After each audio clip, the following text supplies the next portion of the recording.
So yeah, Russell Dodderman kind of nowhere with the Mighty Thor wrapping up. Fantastic Four. I mean, maybe. He's got to land somewhere.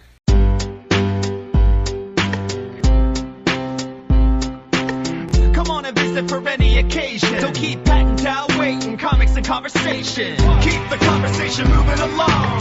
Keep reading comics, keep your local store strong. If it's hard, then it's a job for the challengers. Comics and conversation, y'all. From Challengers Comics and Conversation in Chicago, this is Contest of Challengers. And now, here are Patrick Brower and W. Dal Bush. Hello, Dal. Hey, Patrick. Welcome back to Chicago. Thank you. Boy, it's nice to be here. Yeah, I know, right? The weather is better than either Portland? Yeah, I mean, it's at the decent part of the end of winter for Chicago. Yeah, don't worry, it's going to get colder. Barely freezing. Well, all this travel, East Coast, West Coast, whatever, while it's ended for us, it hasn't happened for the comics industry as a whole, because right now, right this very second, that we are recording, not that you, listener, are listening. Yeah, probably not. Yeah, pretty sure. It's Emerald City Comic Con out in Seattle. Yeah, one of the big ones. And just like last weekend, publishers have been saving announcements, and there have been announcements this week for new things coming out, and we in fact put off recording this for a day or so to be able to see what else shakes out, and boy, it wasn't worth it. Probably not, no. I mean, there's definitely announcements from today. Yeah. But anyway, so I guess, do you want to start with the first announcements of the week? Marvel's been slowly rolling out more fresh start books. And I think last week we just talked about Avengers, Venom, Black Panther. Yeah, that was pretty much it for what they'd announced. It was just their May shipping books. And then also that show, but I don't think we talked about it, was Multiple Man. Yeah, Multiple Man miniseries. I think that was it, probably. But now they've announced more stuff for June and July. And if you are a regular listener to this, the Contest of Challengers comics industry business podcast on the Yak Channel Podcast Network in Chicago, with your hosts, Dal Bush. Hi. And me, Patrick Brower. Some of these new Marvel announcements would not be a surprise to you. No. For example, they announced Captain America #1 by Ta-Nehisi Coates. Yeah, coming out July 4th. And that's the same day that Batman gets married. Uh-oh. Big day. Big day. Big day for comics and a holiday, so people will be out of town and no one will be coming in. I don't know, it's a Wednesday. I don't know how many people are going away for July 4th. Yeah, especially because the observed day will probably not be that Wednesday. Yeah. Like, most people will have off. I don't know, I mean, I assume the previous weekend? No, I think that they'll actually have off that. Right, but I mean, like, fireworks and stuff are usually done not on a midweek night. All week. All week long. All week and all month until people in the neighborhood run out of fireworks. Or bullets. Whichever. Lionel Francis Yu is the starting artist of that series. Yeah. I can't imagine him staying on for more than 3 issues. Well, it's Marvel. I mean, I can't imagine anyone staying on a book long term. Right. Everyone is a fill-in artist. And the cover art's going to be done by Alex Ross. Yeah. You weren't crazy about the first cover. I'm not crazy about Alex Ross covers anymore. I mean, he's a very talented painter, but I don't think it helps us with Amazing Spider-Man. Yeah, well, I mean, speaking of which, it seems like he'll be moving on from Amazing Spider-Man because Marvel announced Amazing Spider-Man #1 with the launch team of Nick Spencer, Ryan Ottley, and Cliff Rathburn. What? What? Who could have predicted I had that? no idea. Who would have known? When did I tell you that? Oh, a month ago? Longer? And I got both of those creators right. You did, that's true. I mean, let's be fair. I wasn't guessing. Yeah, you were repeating information. Yeah, I had. It's just glad to know that my Marvel sources came through. Yeah. And they were right. And I don't know, I didn't really do anything with the information or leak anything. No, you just mentioned it to me alongside another couple things that haven't been announced yet, but seem like they probably will now. Yeah, right? Which is good. I was happy about some of those announcements that you had for me, not that I wasn't unhappy with the Marvel announcements. They're fine. The other one they announced, Mark Waid's got 2 books coming up, a miniseries Ant-Man and Wasp, starring Scott Lang and Nadia Pym. And then, or do you say Nadia? I guess Nadja would probably be more accurate. And he's also going to be writing the new Doctor Strange #1 with Jesus Saez on art. Jesus Saez, who I like a whole lot. But I hadn't heard that one. It's going to be an interstellar Doctor Strange adventure. Magic has run out on Earth, so Tony Stark's like, hey, why don't you go into space? So he goes into space. Oh, gosh, I don't like that. Sorry. I don't like when they do that. I don't like taking characters off of Earth and putting them in space. Okay. Well, bad news. I mean, didn't he just refresh all the magic? Twice. I mean, what? Yep. Okay. Yep. I don't know. Hard to say. Also, we skipped over Quicksilver No Return. We skipped over a few things. Quicksilver No Surrender. Surrender. Will be coming out Not Return, Surrender. in May. It's just wishful thinking on my part that it's No Return. As, I guess, kind of an epilogue to the Avengers No Surrender storyline. It will be written by Saladin Ahmed, I believe. Yes. So that could be interesting. Yeah, which is... This was my reaction. Oh, they're doing... Oh, come on. Oh, okay. Yeah, it could be good.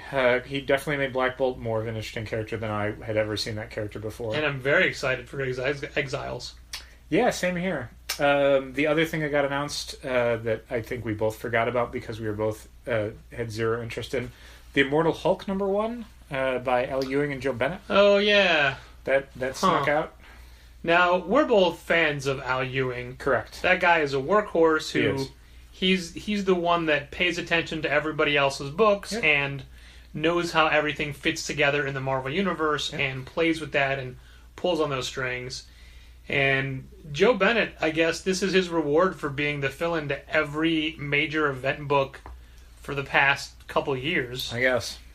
The concept of the Immortal Hulk, though, doesn't thrill me, and it also sounds a lot like Eric Larson's pitch for the Hulk from decades ago. Yeah, I'm not the biggest Hulk fan. I've liked certain arcs and storylines depending on the direction. This feels like it's more heavily indebted to both like a horror concept for the Hulk and the TV show, neither of which I have any particular fondness for. The TV show is before my time, and I don't look at that as any sort of like benchmark for good Hulk stories.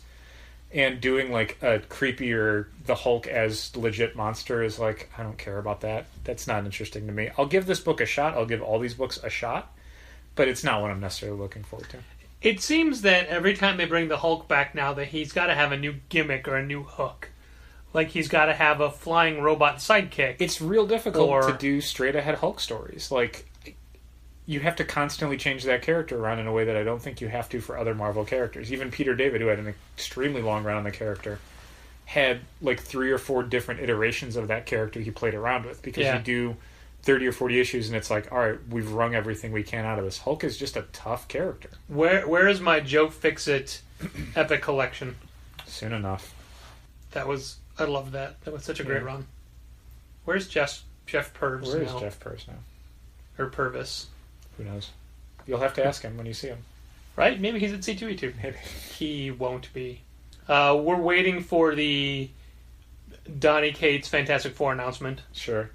We're waiting for an announcement of Jessica Jones' new writer. Yep. And I think that's all I'm expecting. I can't think of other characters that haven't been touched by this yet. Either by folks that have just started with legacy stuff in the last couple months, or franchises that don't necessarily need like a huge tweak to them. Well, they told us that Dan Slott was doing Iron Man, but they haven't announced Invincible Iron Man or whatever #1 yet. Oh, I think we forgot to talk about Thor, Jason Aaron, Mike Del Mundo.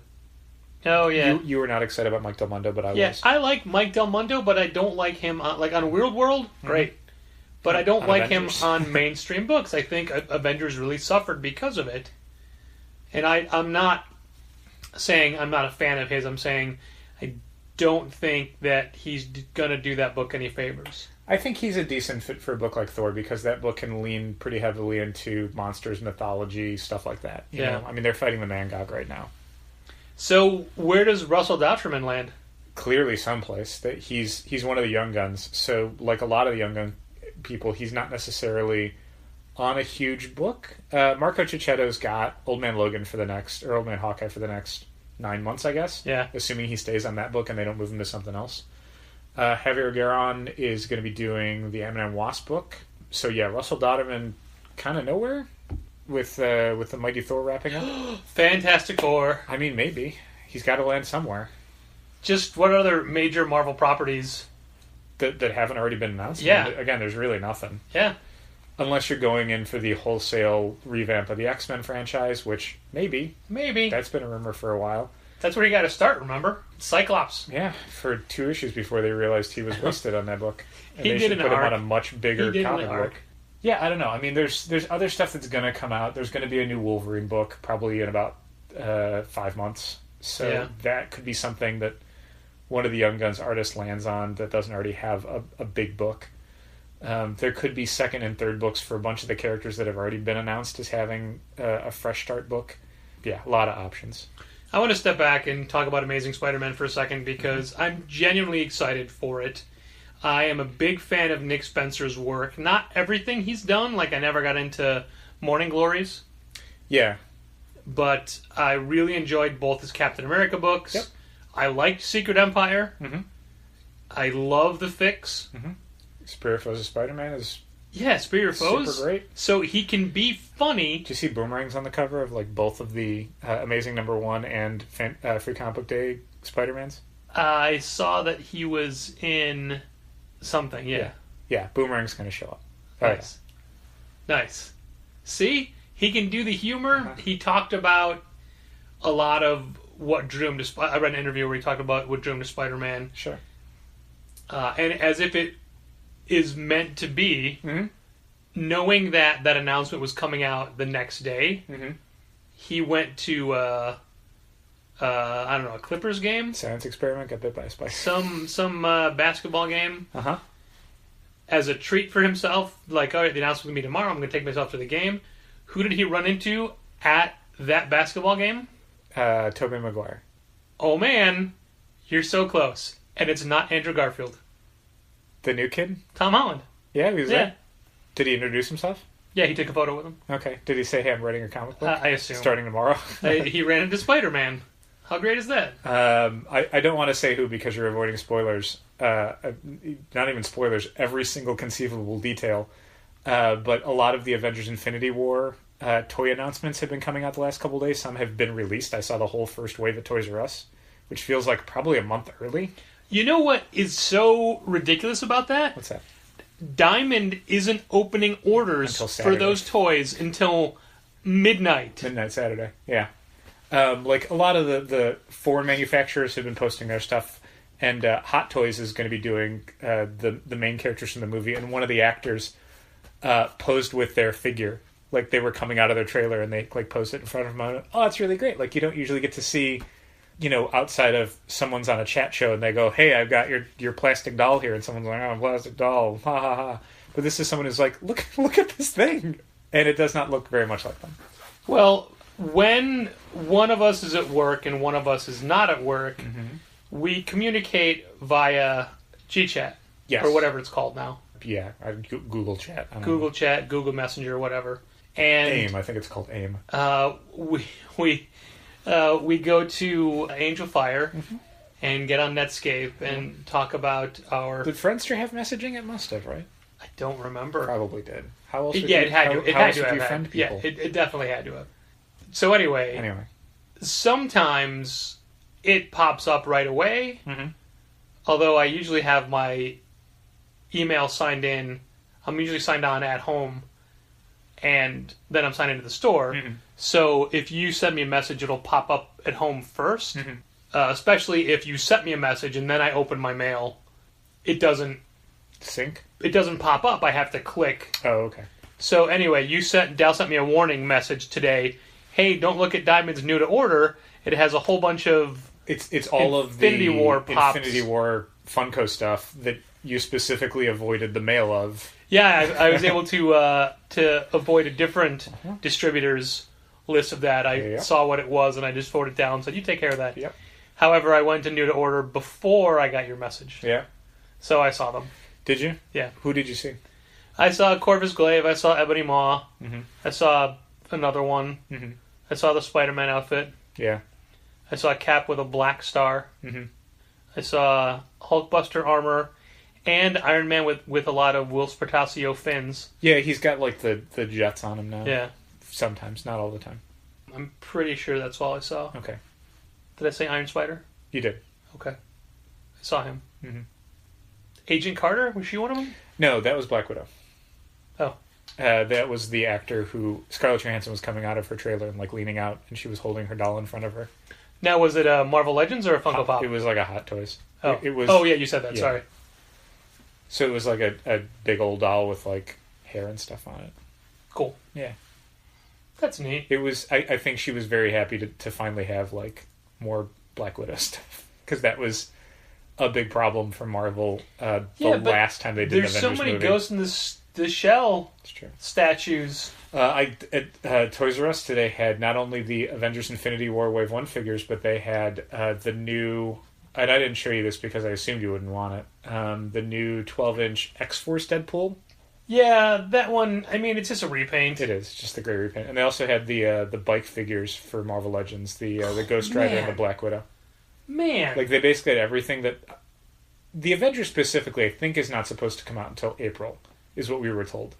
Because they didn't... Toys R Us didn't even have the Spider-Man stuff, which is the thing that's supposed to come out first. I was going to ask you if they had that. So it feels like it was stuff that was in the back room that someone's just like, I don't know, put it out. Wow. Yeah.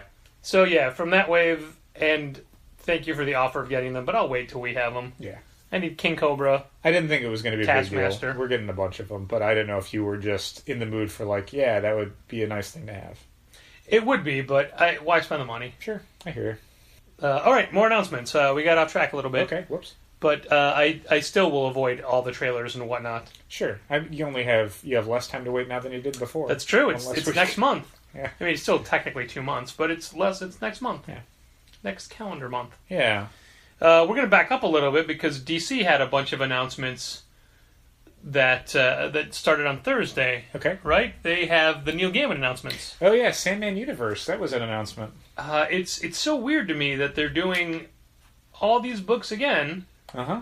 They're doing, instead of House of Secrets, House of Whispers. Yep, featuring a brand new character, I think. Yep. It's going to be a lot more voodoo-esque. Yeah. They're doing Books of Magic again. Yeah, but it sounds like they're dialing it all the way back to the first miniseries. Yeah. Because it's young teenage Tim Hunter discovering that he's going to be the greatest wizard in the world, whatever. They didn't specifically name-check the other characters from Books of Magic, but they kind of hinted towards them. So I assume some of them will, maybe not Constantine, but some of the other ones, like Mr. E, Dr. Occult probably will be showing up, I'd assume. Maybe Phantom Stranger. Or maybe they'll just get to use Hellblazer again. That would be pretty cool. Lucifer. Yeah, another Lucifer he's book. Fallen again. Uh-huh. This time he's fallen further. He's lost his wings or... His sight, I think he's blinded or something. No, you're thinking of Daredevil. Wait, no, he's deaf. Mm-hmm. Who can tell? That is a quick little joke that there was in Daredevil number 599. It was funny. And then the Sandman Adventures book. The Dreaming, yeah. Yeah. They only have listed writers so far, and I think one artist for, like, there's going to be a one-shot first that introduces all these. With a cover by Jim Lee. Yeah. Jay That's Lee. who I think thought of. It was Jay Lee. Yeah, Jay. Oh, I said Jim. Yeah. I meant, okay. Darn it, I ruined my joke. I ruined my own joke. I mean, a Jim Lee cover seems like the most obvious thing for DC to do when they're launching a new property, but in this case, they are not. It's Jay Lee. J. Lee was what I was trying to... Yeah, I'm curious if how these are gonna go over. I'm sure a bunch of people are gonna want to try the one shot. I don't know about the other 4 books.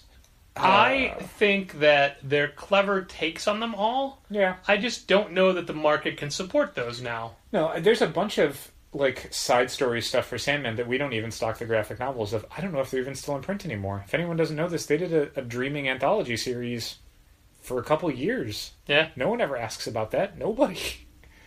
We don't sell copies of like Dead Boy Detectives. We stopped carrying the Lucifer comic that came out recently for the shelf because no one was buying it. Yep. All of these signs point towards, I don't know that people are looking for a lot of non-Neil Gaiman Sandman stuff, but maybe this will be different, you know? Sure. Give it another shot. Why not?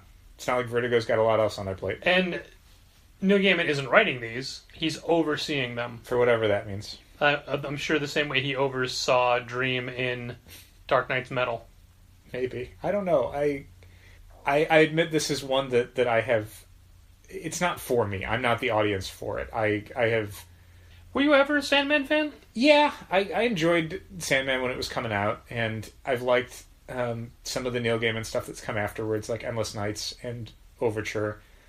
But, I mean, the Sandman universe, which is what this is called, is never something where I'm like, God, I'd love to see people explore that more. Like, there's nothing inherently interesting about the Sandman universe. What's interesting is the creators involved in it. Like, I vividly recall one Terry Laban written and drawn dreaming story that was super excellent. The rest of it I have no memory of. So yeah. I'm sure I have them all in a long box in a storage locker. Yeah, I mean, this sort of line, I think, more than a lot of stuff that DC does, lives or dies based on the creators involved. And I don't know most of them. Like, Cy Spurrier is doing the Dreaming one, so I'll definitely give that a shot. That's the one I'm more looking forward to. But the other writers, I don't know. Maybe it'll be good. Like, maybe they know what they're doing. Maybe they have great takes and fun ideas that are going to overcome some of the malaise I feel towards this concept. But I don't know. Yeah. It was not an announcement that I was super hyped for. So I'm definitely waiting to see how fans take it. Like, what requests we get for those books, how excited people are for things. It seems that DC is doing more and more curated corners of the universe. Sure. That really started this new wave started with Gerard Way and Young Animal. Yeah. And now we have the Sandman universe corner. And just today they announced 2 new Brian Michael Bendis books. Yeah, Jinx World stuff, but he's also going to be doing like a legit like DC universe corner. Yeah. So the Jinx World stuff is going to be more like the Jinx World stuff that's been at Icon in the past, where it's just, a new volume of Powers, new volume of Scarlet, 2 different creator-owned books that are self-contained. But supposedly he's going to be doing something similar to Gerard Way, where he'll get a few characters and plug in creators he likes and maybe do one of his own. Well, he announced 2 new Jinx World titles today, and gosh, he's so reaching outside of his comfort zone with the artist he chose for each of them, Michael Gaidos and David Mack. Yeah, shockingly to me, one of the books is about a tattoo artist caught between 2 different Yakuza gangs in San Francisco. That's the one that's not drawn by David Mack. Right? If you would have told me the creators, I would have been like, duh. But no, that's the Michael Gaidos one. David Mack is doing cover, which supposedly is the true story of a comic artist who was secretly a spy and still had to do conventions and stuff. Yeah, that's interesting. Yeah. But I really haven't been a fan of David Mack interior work in a long time. He's not a guy that's really known for his interior stuff anymore. He's done more writing and covers and stuff than he has, sequential artwork. Yeah. Bendis, right up front, swore up and down that these books would not be solicited until they were done, so that they would actually come out on time. But we'll see if that holds true or not. The Gaidos one is August. The Mac one is fall. Mm-hmm. We'll see. Yeah, I'm sure I've mentioned time and again how frustrating the release schedule for all of the Bendis Icon books was. Some of them never even bothered finishing because they were years between issues. And honestly, they all went club only for us as a result. Yeah, it was fruitless to try and stock stuff for the rack when it could be a year when the next issue comes out. It's just not worth it. Marvel has vendor tools. Let me rephrase that. A lot of publishers have a small site on Diamond's website, Diamond's retailer website, with tools for vendors, for things to make our job a little bit easier, whether it be clip art or press releases or logo files or ads that you could plug your store information into or what have you. And we had somebody else just ask for all Damnation crossovers today. Oh, wow, okay. So I thought, all right, I need to go pull down the list for this. Sure. They don't have one for Damnation. Okay. Stuff like that I almost never check the vendor tools for. I just do a search for it. Because they, somewhere on Google, either Marvel announced it and someone's got a list of it, or some fan has put together the list based on everything that's been in interviews and stuff. So I looked it up by hand, and it is the 4 issues of Damnation. Yep. 4 issues of Doctor Strange. Yep. It's some issues of Iron Fist. 3 issues of Iron Fist. It's 3 issues of Scarlet Spider. A Ghost Rider one-shot. It's the Ghost Rider one-shot. The weird thing is that I guess this means that we don't have enough on order, but when I was plugging it in, there was one Iron Fist that it wouldn't let me pull from existing quantities. Probably. And it's the next one. Okay. So that's in as a special order. Okay. But, and then somebody wanted all of the Power Rangers Shattered Grid stuff, which bounces between the 2 titles. When does it start in Go-Go Power Rangers? I didn't write it down, but I looked it up. It does start in it. Okay. Because I feel like the last couple previews have not showcased that in Go-Go Power Rangers. It's just been like Power Rangers 25 and the 24 Prelude and whatever. Yeah, but if you look on the Diamond site, it does have it? Okay. There's a SG code after each one. Okay. And the person who asked to sign up for that, don't think he got 24. Okay. But 24 already came out. Yep. And traditionally when somebody says, hey, I want to send him to this title, we do it moving forward. We don't go backwards. Yeah. We had a new club member come in to get his books today, and the wrong club member's books were in his... Oops. They were off by 1. Sure. That they were sometimes. they were reversed. Okay. That was easily fixed. It's just a matter of, oh, wait, but it was, hold on, we need to ring up these other people buying C2E2 tickets first.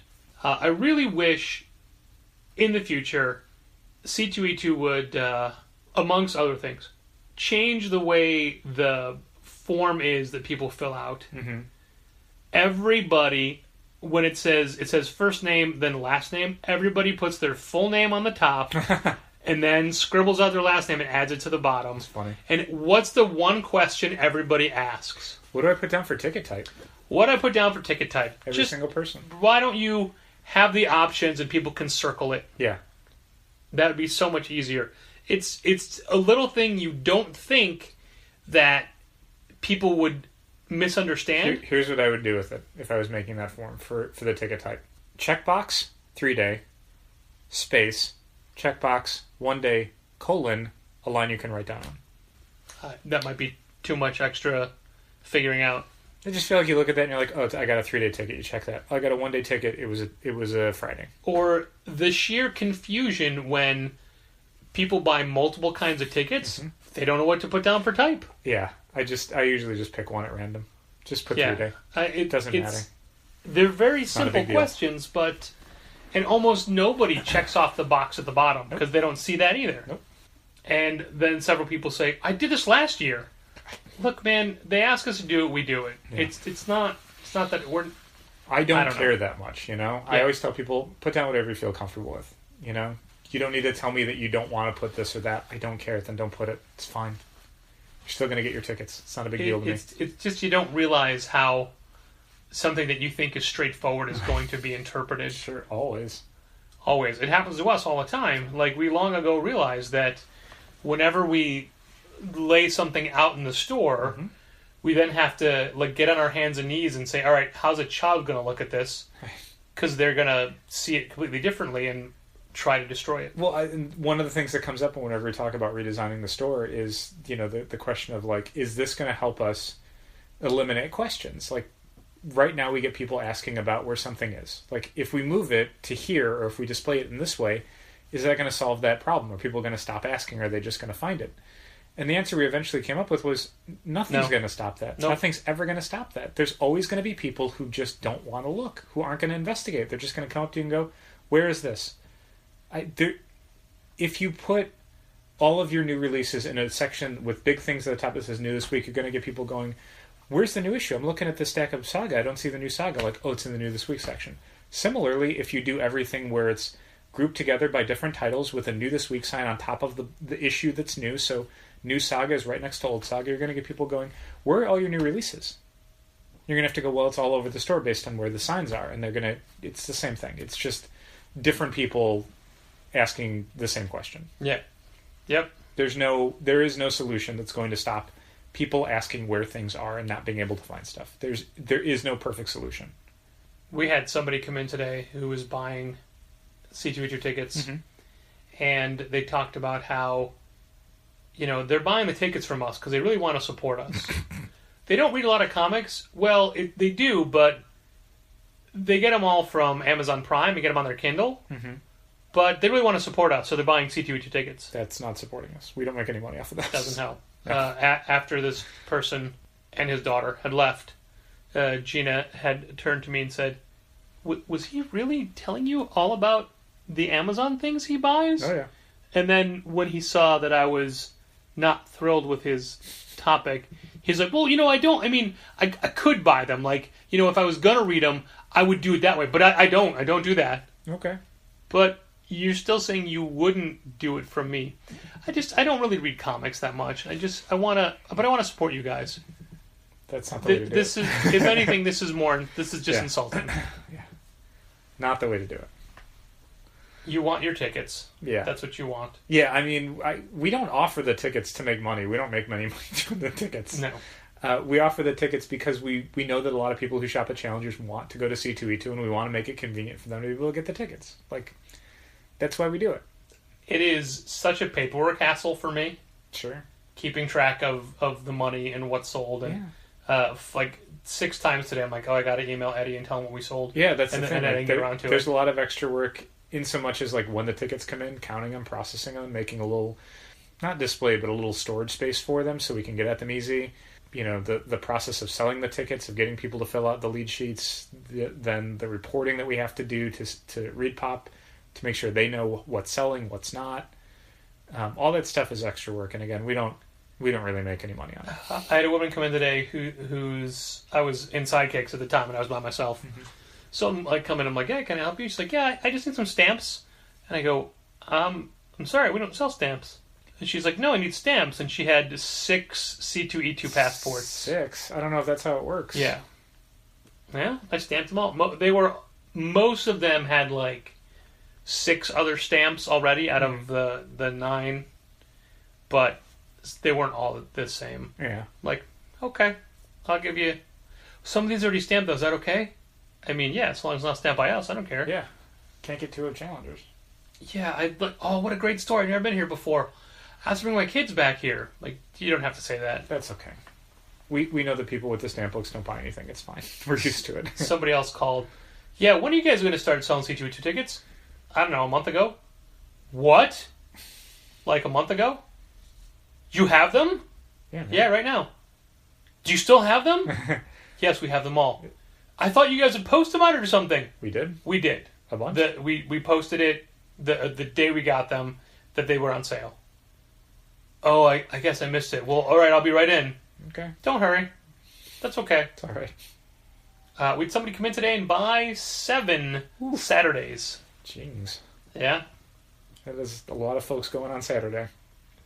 So a thing that we're doing internally that's different this year for C2E2 tickets is we're actually ringing them up. That way people get receipts. It's itemized on their invoice. Yeah. But that also artificially inflates our sales. Yeah, it definitely screws with our numbers a bit. And there's no easy way to adjust those numbers after the fact. Yeah, there is. But it's easier to...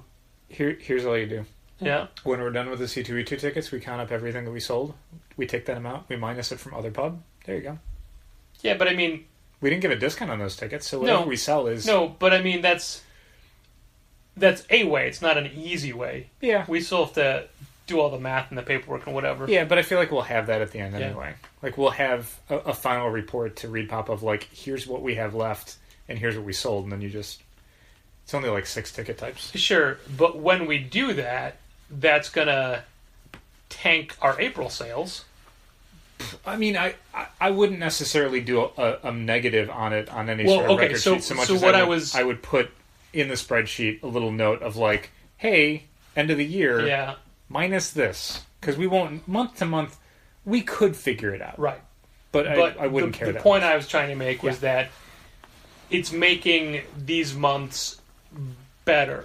Sure, it's seeming like we're doing more business, but we're not. But we're not. We're selling stuff that we have to give the money back for. If you were keeping track of charges today and seeing them roll in... Yeah, they would seem tremendous. Tremendous. Yep, but when I see certain numbers this on a Friday this time of year, I go, those are C2E2 tickets. Yeah.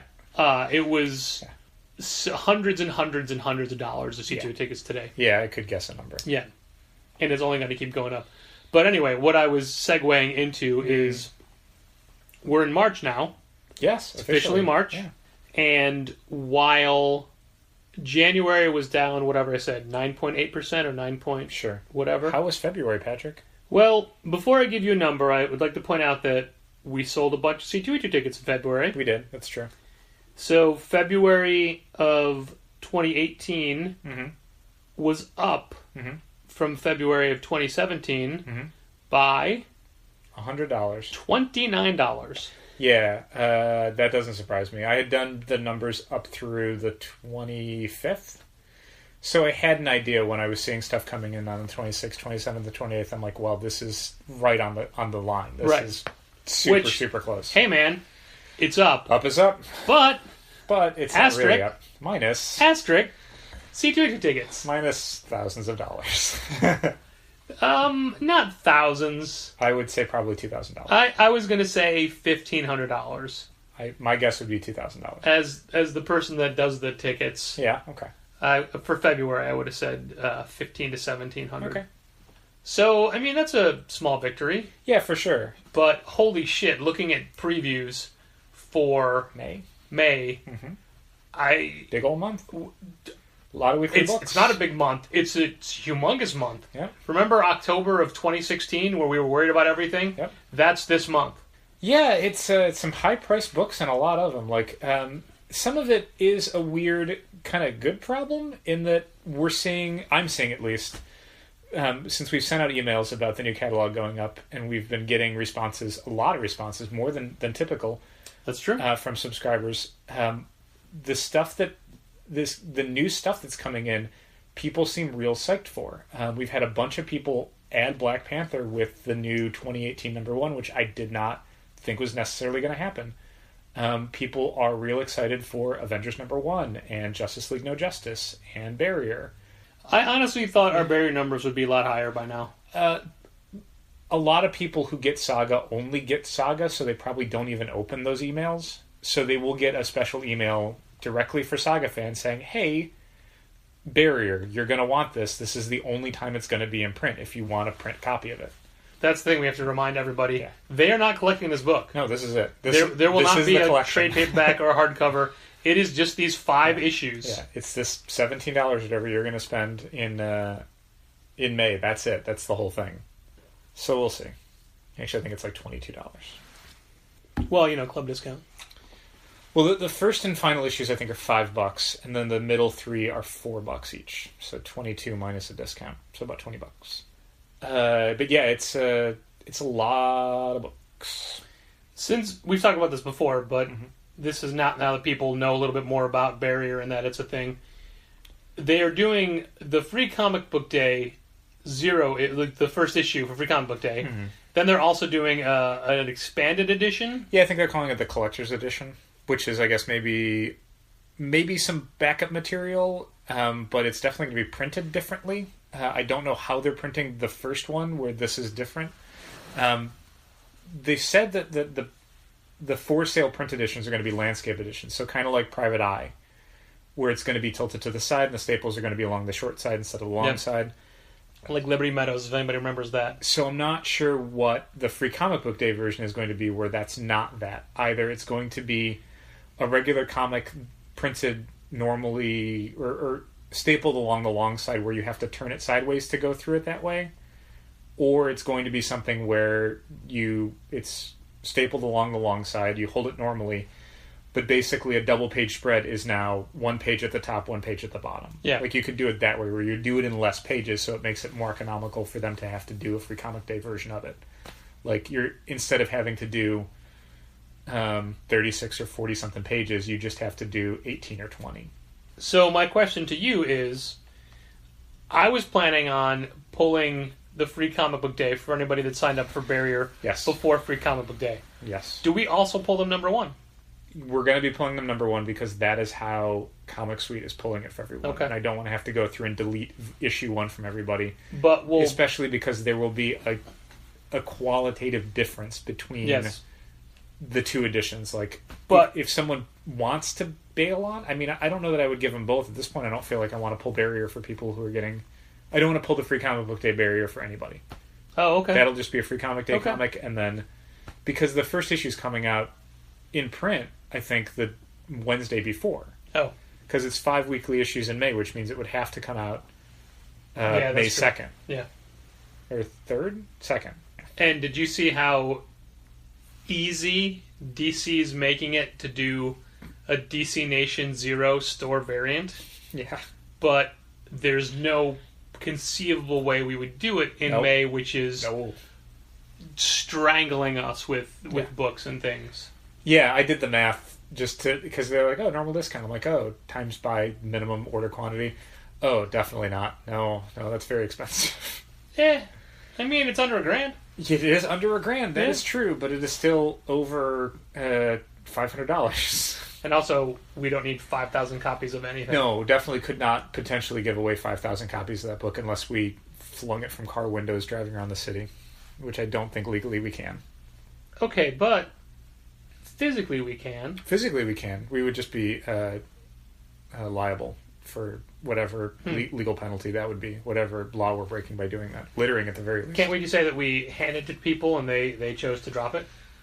I don't know. I don't think we could say that now. All right, we'll scratch those ideas off of Okay. the calendar. I for will the call end of May. DC and tell them we don't need those copies after all. We have, well, first of all, I before we get any further, I'd like to point out that it's a new month, It is. and traditionally the first episode of a new month, we like to thank the people that are so kind and so generous as to sponsor or pledge to us on Patreon. Mhm. And you could do the same if you'd like to go to patreon.com/challengers, and we've got just 3 support levels, $1, $2, $5 per month. It's pretty good. Yeah, the $1 one is actually called the 25 cents per episode tier, Okay. because that's what you're paying. It is, yeah. If you think you get this 40 minutes to an hour and a half that you get every week is worth a quarter, you could support us at the $1 level. Okay. But anyway, at the $5 level, we give personal thank yous to the patrons at that level, and the list keeps growing, and I'm very thankful for that. And it's wonderful that people do that. And thank you to anyone that supports us, but specifically, thank you to brand new $5 patron Morgan Kaiju Perry from Boom Studios. You may remember Morgan on this very podcast a few months ago. And she was a Skype interview that there were technical difficulties on, because there's technical difficulties on every single Skype interview I do. You said Skype interview. What's that? You could have just said Skype Oh, interview. yeah. Because it goes without saying. Yeah, right? Right. Also, thanks to my brother George for being a patron. To Artie White. To Michael Romanenko. To the entire Springham family. Do you want to name them all? The Springhams? Yeah. Margie, Keith, Logan, Malcolm, Zero. Good yeah, enough. I did it. Or you'd also, of course, say Blackagar Boltagon. Is that an additional? Or... That's Zero's actual name. Oh, okay. That was just a test to you, because I wanted to see which Springham you were going to name first. It's the one I spoke to most recently. I see. Okay. And I had gotten subscription information. I see. Okay, that's fair. That's fair. So, like, if the last one I had talked to would have been Logan, like, leaving the store, I would have said Logan. Got it. But that was not the case. Also, Jose Vilgomez, Thomas Nagovin from Century Guild, Mitchell Davies, all the way from Australia and All-Star Comics, and another fellow retailer, all the way from Tel Aviv, Israel, Jacob Sorelli. Thanks, everybody. It's very kind of you. That's the $5 level where we thank everybody. At the $6 level, I will say thank you and mean it. So if you want to add that Wow, on, okay. I won't just go through the motions. I was going to say... It will be a sincere thank you. At the $6 level, you could pick somebody from the $2 level you want us to badmouth. I don't need to get paid to do that. That's fair. I will gladly contribute that from the depths of my heart. All right, so quickly going over the events that we have coming up. We have, since it's March now, it's Women's Comics Month, and we're going to have 2 to 3 creators.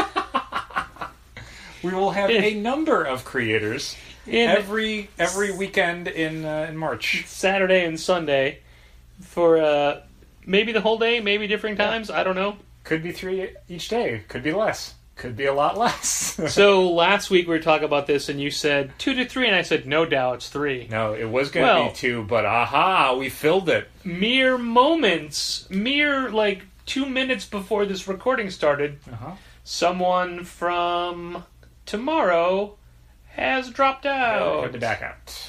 So only 2 for tomorrow.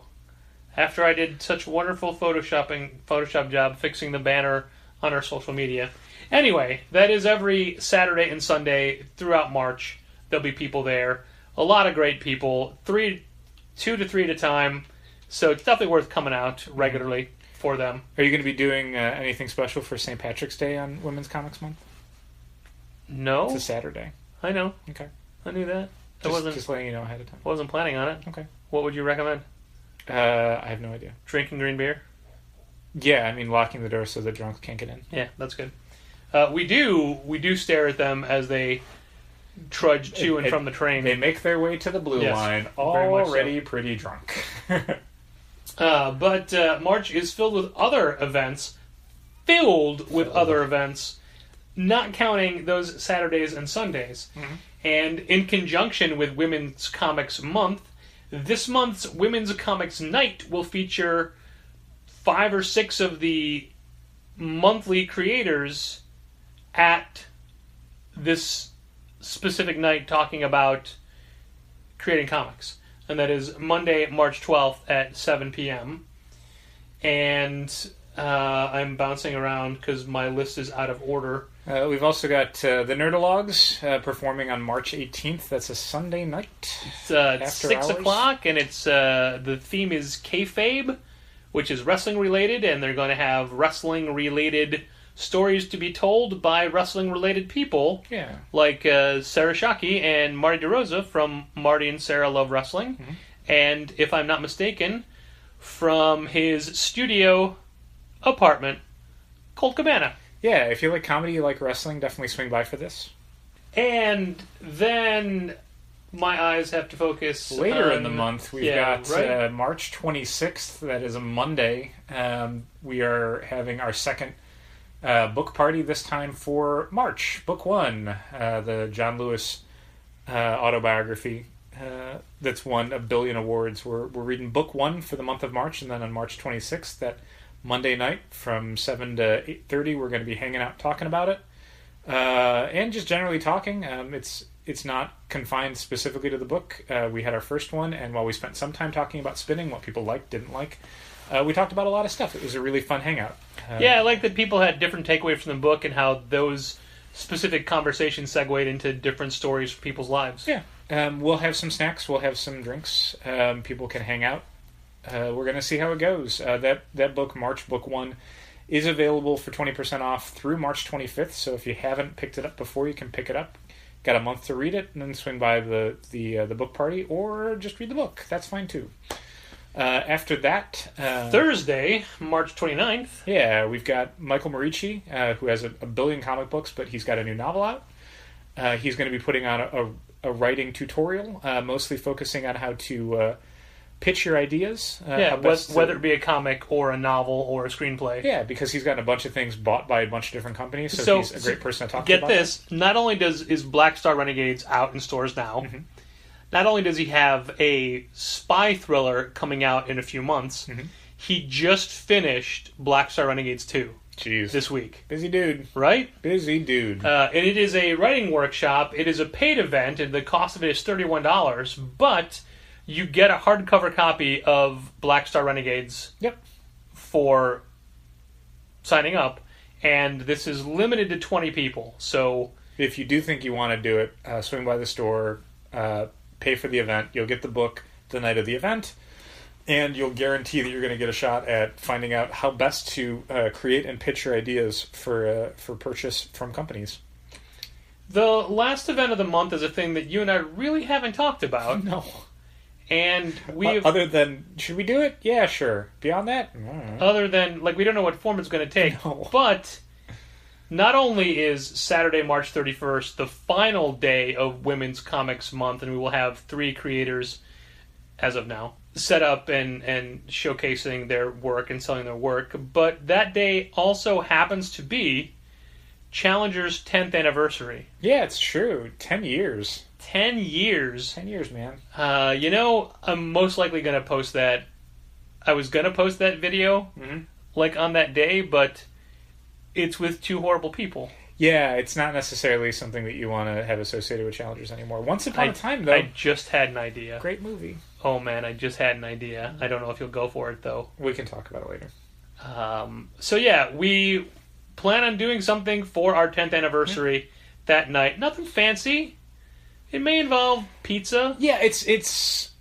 We've been talking to some people, and I think some folks have this idea of like, oh, you're going to have a ton of creators and signings and stuff, and it's like, no, that's for a different kind of event. This is celebrating the fact that, knock wood, we'll have made it 10 years, and it's really just a way to kind of relax and hang out with customers and friends of the store. The people that made us make it to 10 years. So it's definitely going to be more of a cram a ton of people in the store, everybody drink a bunch of cheap beer, have some snacks, play our music very loud, that kind of event. I would love it if it was like a telethon kind of thing where in this half of the store we have an interviewer and people coming through and talking about Challenger's experience, whatnot, creators, fans, should we whatever. Try and get something on Twitch, Patrick? Is that what you're saying?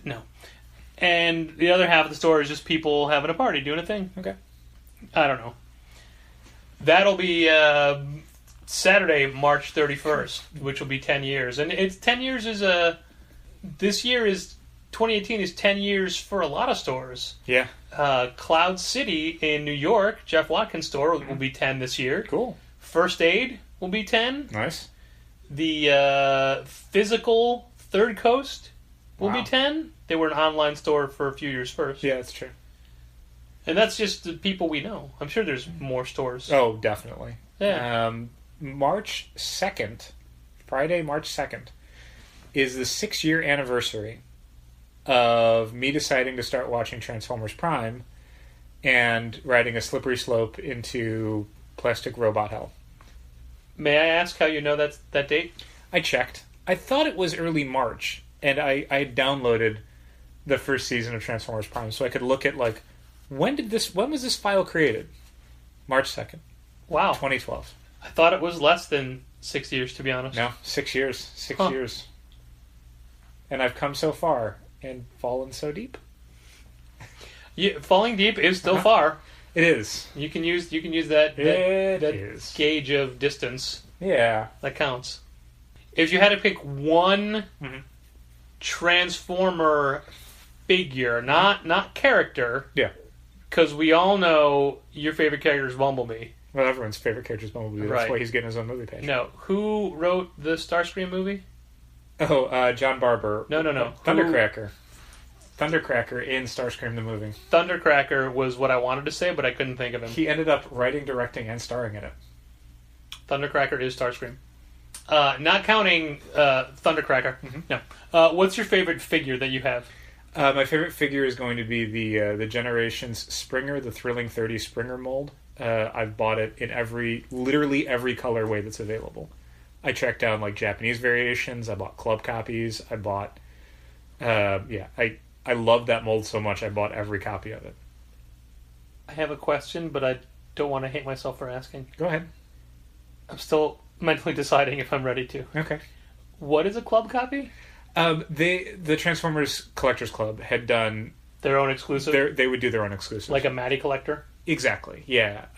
Which normally you would either have to buy a box set of figures to get or subscribe through the club to get. So some of those I had to track down that were not ones you could buy at a store or ordered immediately online. You would have to get from another collector who bought it. So transitioning this back to me. Okay, cool. What is this Stanley Build-A-Figure?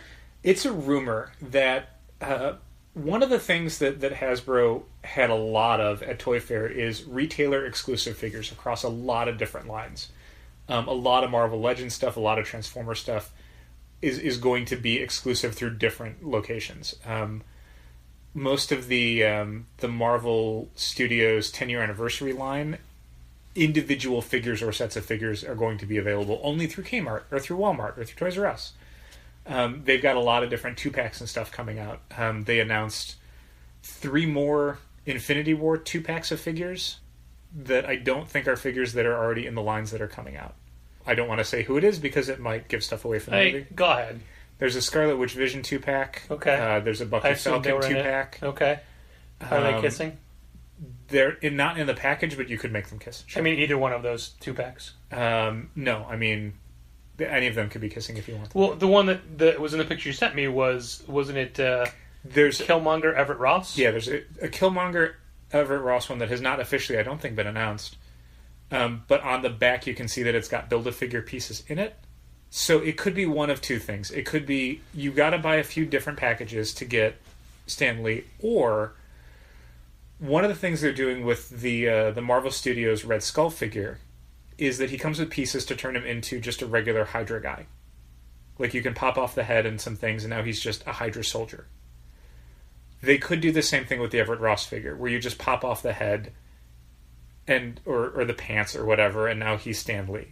That it could be that instead of you have to buy multiple box sets to build a Stan Lee. Build-A-Figures in 2 or 3 packs is just mean. It really is, especially because it looks like you need to get at least 2, maybe 3 or 4. Which I mean, each of those is like $40. So, ugh. Because I want a Stan Lee figure. I think a lot of people do. That's why they're doing it as a Build-A-Figure. They've made Stan Lee figures before. They've made $200 ones. Yeah. They've made other ones. I've not bought any of those, but specifically, I would want a Marvel Legends Stan Lee figure. Sure. So I do have a Stan Lee Funko Pop from San Diego, the 2014, and I do have the bronze version of the Randy Bowen, Stan, and Jack mini busts. One of the Funko announcements today was they're doing Shape of Water Funko Pops. Okay. So they're doing Fishman, they're doing Lady, and they're also doing Guillermo del Toro. Well, they already have the Hound. They could just repaint that. And I made that joke earlier off camera about Braun Strowman. Well, because we have somebody who wants a Braun Strowman, and our Diamond orders were canceled for it, which I assume means that they didn't have any. Funko didn't have any to give Diamond. Yeah, or Diamond did not hit the order minimum. Like occasionally that'll happen for specialty items where it's Braun Strowman. I'm sure every store on the planet ordered 1,000. Yeah, if Diamond doesn't get a certain minimum number of orders, even for an initial order item, they will not cut a purchase order. He's the monster among men. I don't know what that means. Like the Hulk? Is he like a Hulk? Okay. He is like a Hulk, only dumber. Oof. Mean. I don't like Braun Strowman. I gathered.